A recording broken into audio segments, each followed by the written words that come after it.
প্রিয় ভাই ও বন্ধুরা, দেশ এবং দেশের বাইরে যে যেখান থেকে দেখছেন, আজকের ভিডিওটি অত্যন্ত গুরুত্বপূর্ণ। সম্পূর্ণ দেখুন না টেনে। আজকের বিষয় হলো সঠিক সময়ে চারা রোপণ না করলে ধানের ফলন নিশ্চিতভাবে কমে যায়। সেজন্য ধানের চাষের সফলতার জন্য গুরুত্বপূর্ণ ধাপ হলো সঠিক বয়সের চারা রোপণ করা। অনেক কৃষকই কি করে জানেন, যে অনেক দিন চারা জমিতে ফেলে রাখে, তারপর খুব তাড়াহুড়ো করে সেই চারা আবার জমিতে লাগিয়ে দেয়।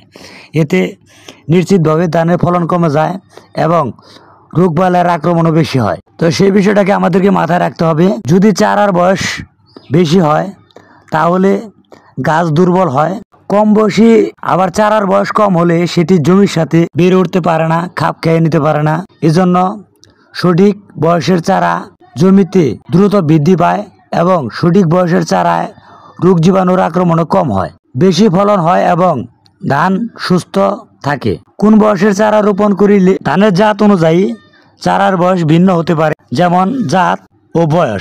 বৃধান 28 ও 29, 30 থেকে 35 দিনের চারা। হাইব্রিড জাতের ধান 18 থেকে 20 দিন। আমনের স্থানীয় জাত 25 থেকে 30 দিন। ব্যুরো ধানের চারা 35 থেকে 45 দিনের মধ্যে জমিতে লাগাতে হবে। এর মধ্যে শীত বেশি হলে সেই ক্ষেত্রে একটু দেরিতে লাগালে ভালো হয়। গরমকালে কম বয়সের চারা রোপণ করবেন আর শীতকালে একটু বয়স বেশি হলে চারা লাগাবেন। চারা নির্বাচন ক্ষেত্রে কোন কোন বিষয় খেয়াল রাখতে হবে?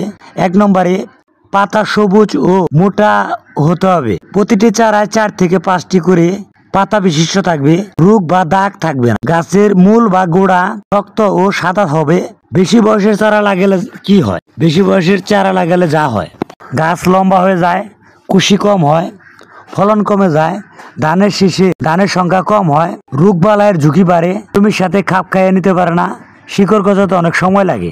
এই জন্য আমাদেরকে সবসময় লক্ষ্য রাখতে হবে সঠিক সময়ে সঠিক বয়সের চারা জমিতে রোপণ করলে নিশ্চিতভাবে বলা চলে ধানের ফলন অবশ্যই বেশি হবে। আর এই ছোট্ট সচেতনমূলক বিষয়টিকে আপনারা এই ছোট্ট বিষয়টিতে সচেতন হলে আপনাকে এনে দিতে পারে ধান চাষে সফলতা।